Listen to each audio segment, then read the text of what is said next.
والصلاۃ والسلام علی من لا نبی بعد۔ میں جب سے بیٹھا ہوں گفتگو میں نے سنی، علماء حضرات، مفکرین، میں اب ان کو اپنا اکابر بھی نہیں کہہ سکتا، میرے ہم عصر ہیں، کیونکہ میں خود جب 70 میں پہنچ گیا ہوں تو ابھی باقی کیا بچا ہے۔ حفص صاحب کے ساتھ بھی، مسعود عالم کے ساتھ بھی ایک وقت گزرا ہے، ساتھیوں کو دیکھ رہا ہوں۔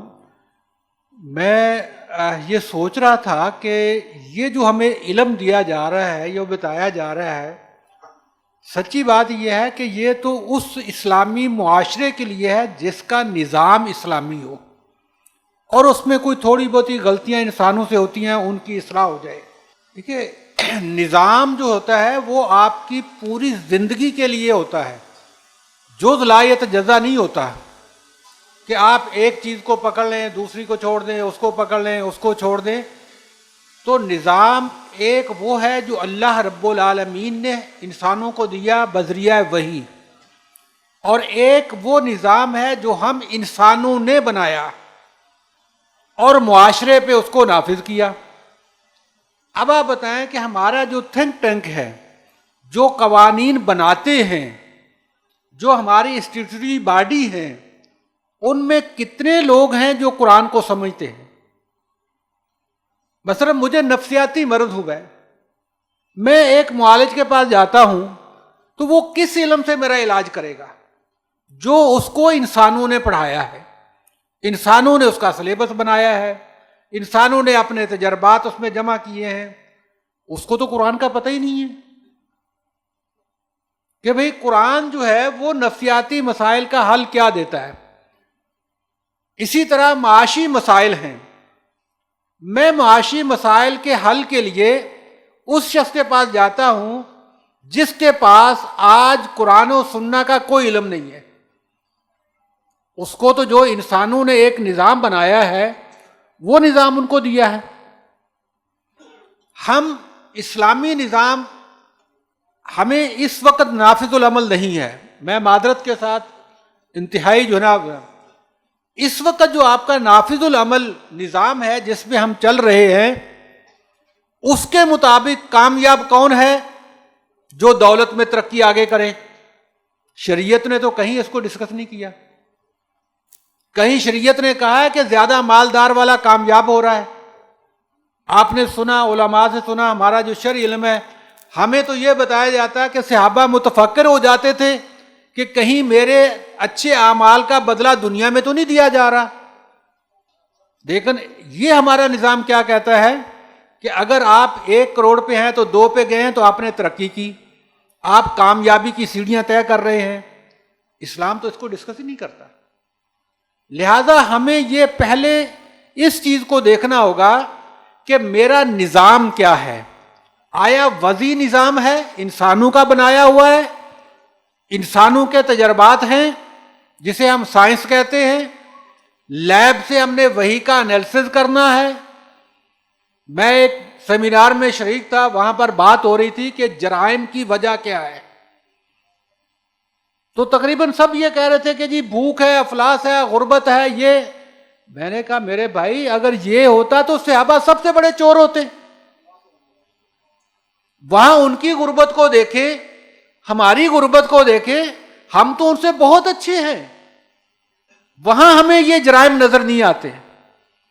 تو انتہائی معذرت کے ساتھ ہم آج اپنے مسائل کا ادراک کرتے ہیں اور اس کا حل ہم چاہتے ہیں شرعی نظام سے، جبکہ وہ مفقود ہے۔ ہمیں اس بات پر آنا ہے کہ بھائی جو تھنک ٹینک ہے، جو انسٹیٹیوٹری باڈی ہے، جو قانون ساز ادارے ہیں، ان میں ہم جائیں، انہیں بتایا جائے کہ بھائی دیکھیے قرآن اس کا حل یہ دیتا ہے۔ اتفاق سے کل ہم نے لاہور یونیورسٹی میں، آپ کو پتا ہے 2 ایکسیڈنٹ ہوئے تھے، خودکشیاں ہوئیں، 2 بچوں نے کی، تو ہمارے اوپر اتنا زیادہ دباؤ ہے کہ یہ اب وہاں پر یعنی کل پروفیسروں کی ورک شاپ تھی کہ آپ نے بچے کو کیسے دیکھنا ہے، یہ سیکشن نہیں ہو رہا، یہ پریشان تو نہیں ہو رہا۔ یار یہ میرا کام تھوڑا ہے، بچے کو گھر سے ناشتہ نہیں ملا، میں کہوں کہ یہ تم تو پریشان کیوں ہو، میں نے اس کو ناشتہ دینا ہے۔ اب ہماری سائیکالوجی یعنی ہمیں اس کے لیے تیار کریں کہ ہم بچوں کا جو ہے وہ انالیسس کریں۔ اس کے لیے بلایا کس کو گیا ہے؟ جس کو قرآن کی آیت نہیں آتی۔ وہ مجھے شرعی نظام سے کیا بتائے گا؟ وہ اپنے نظام سے بتائے گا کہ جی ہم نے جو پڑھا ہے، ہمارا جو نظام ہے، جو ہمارا کلی کرم ہے، وہ یہ بتاتا ہے۔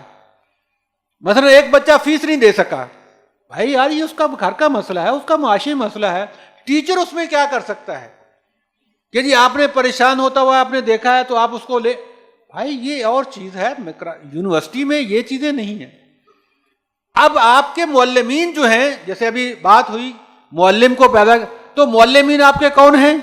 جو وضعی نظام کے ماہر ہیں، جو سائنس سے آپ کی وحی کو انالیسس کرتے ہیں، جو اس کے مطابق آپ کی وحی ہے وہ کہتے ہیں یہ درست ہے، نہیں ہے تو وہی بات تعویل کر لو، اس کو ریجیکٹ کر دو۔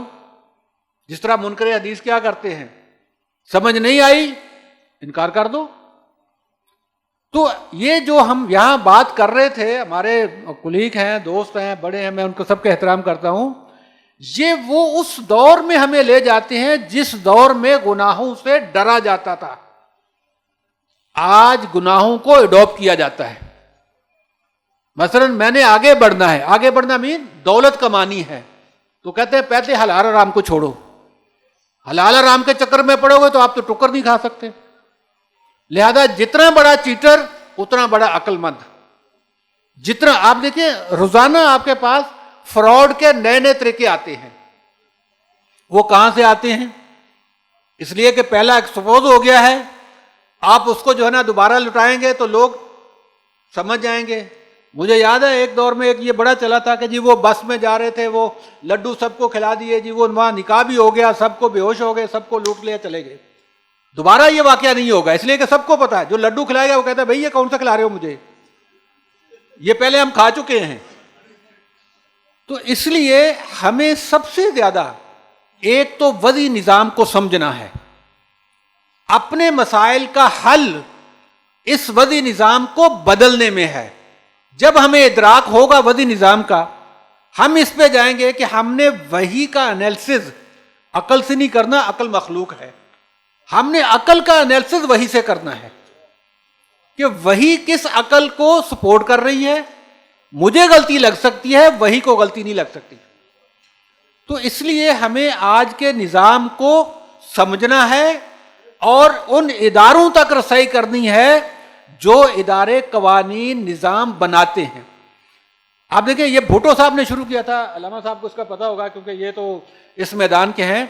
آپ کے اسلامی نظریاتی کونسل کا آپ نے نام سنا ہوگا، ضیاء صاحب نے اس کو آ کے مضبوط کیا۔ اب شاید کم ہمارے ساتھیوں کو علم ہوگا کیونکہ وہ اس میں نہیں آتے، کوئی قانون پارلیمنٹ میں پیش نہیں ہو سکتا جب تک آپ کی اسلامی نظریاتی کونسل یہ نہیں لکھ کے دیتی کہ یہ اسلام کے مخالف نہیں۔ اب لہذا یہ ضروری ہے کہ وہاں ایسے بندے کو پکڑ کے لائیں، ہم کہیں گدھا، وہ کہے جی یہ لے گدھا، ہم نے کہا یہ مردال حلال ہے، اس نے کہا جی یہ لے سائن مردال حلال ہے۔ ہم وہاں پر ایسا آدمی نہیں آنے دیں گے جو آدمی کہے حضور یہ غلط ہے۔ نظام ہے نا۔ اب کوئی قانون آپ کی اسمبلی میں پاس ہونے کے لیے پیش نہیں ہوگا جب تک آپ کا اسلامی نظریاتی کونسل یہ رپورٹ نہیں دیتا کہ یہ اسلام مخالف نہیں۔ اب اس کو ہم نے اسلامی کیسے بنانا ہے؟ وہ کہتے ہیں جی ہم پر چھوڑے آپ اس کو، ہم آپ کو بتاتے ہیں یہ کیسے بنتا ہے۔ جیسے آپ دیکھیں ہم سب جانتے ہیں اور یہ لطیفے ہم ذکر کرتے ہیں کہ جی اگر ایک آدمی چھلانگ مار کے گھر کے اندر چلا جاتا ہے اور وہاں سے سامان اٹھا کے وہ باہر والے آدمی کو پکڑا دیتا ہے، باہر والا لے کے چلا جاتا ہے، تو دونوں میں سے کوئی بھی چور نہیں ہے، اس لیے کہ پہلے والے نہ لے کے نہیں گیا، لینے والا وہ اندر سے نہیں اٹھایا۔ اسی طرح آپ دیکھیں ہم نے زنا کو تحفظ دینے کے لیے کیا کیا نہیں کر لیا۔ تو یہ چیزیں اصل میں ہم ان کو سپورٹ دیتے ہیں، اگر ہم ان کو سپورٹ نہ دیں تو آپ دیکھیے سوال ہی نہیں پیدا ہوتا کہ وہ یہ چیزیں ہیں۔ اداروں میں، قانون میں، فائلوں میں، نظام میں، تحریر میں تو ہے لیکن عملی تطبیق نہیں۔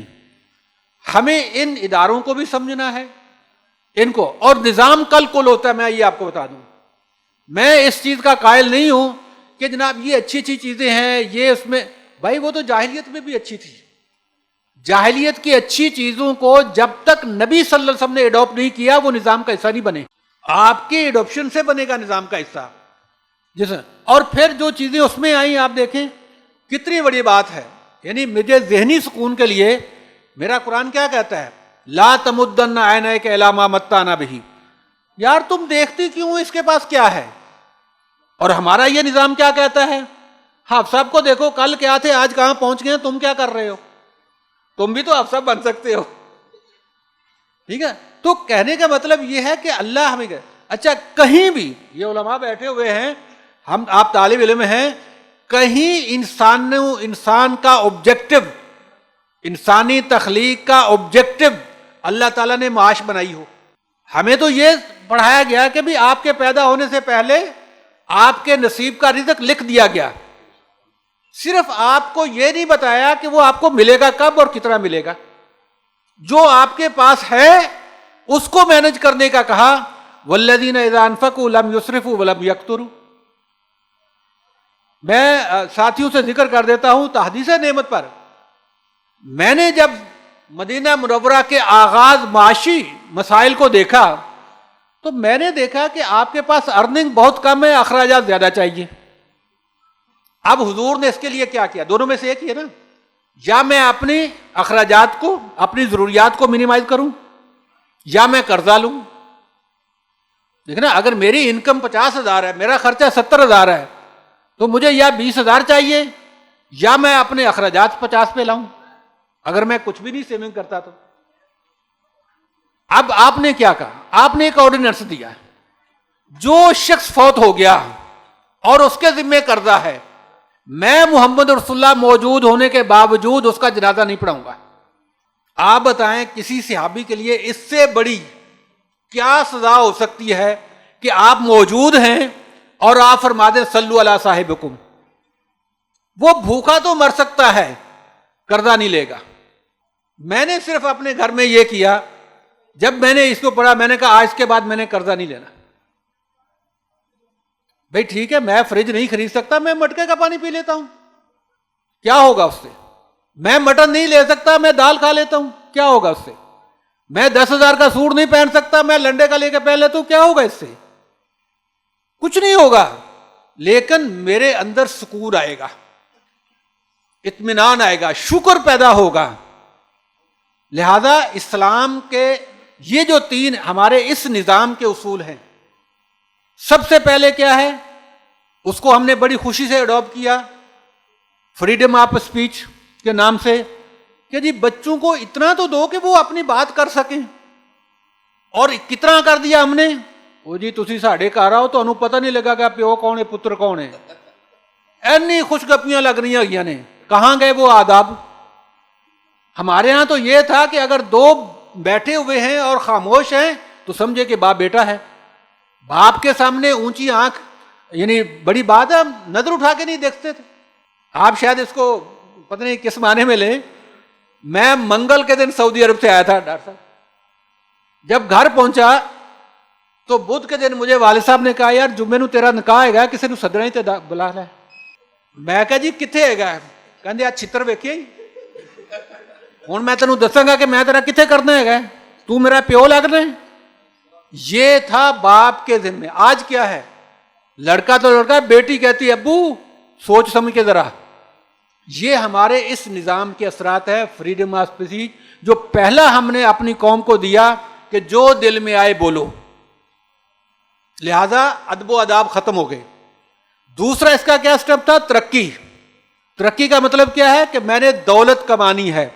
کیسے کمانی ہے یہ تم نکالو. جوے سے آتی ہے ٹھیک ہے، پسٹل سے آتی ہے ٹھیک ہے، فراڈ سے آتی ہے ٹھیک ہے، یہ تم آگے بڑھو. اور تیسرا جس پر اب ہم پہنچ چکے ہیں وہ ہے نو ہی شی. جنڈر کی بنیاد پر کوئی بات نہیں ہوگی. یہ آپ کے نظام کے 3 اساسی چیزیں ہیں. بتائیں اس سے خیر آ سکتی ہے؟ سوال ہی نہیں پیدا ہوتا. میں اپنے اسٹوڈنٹ کو یہ نہیں کہہ سکتا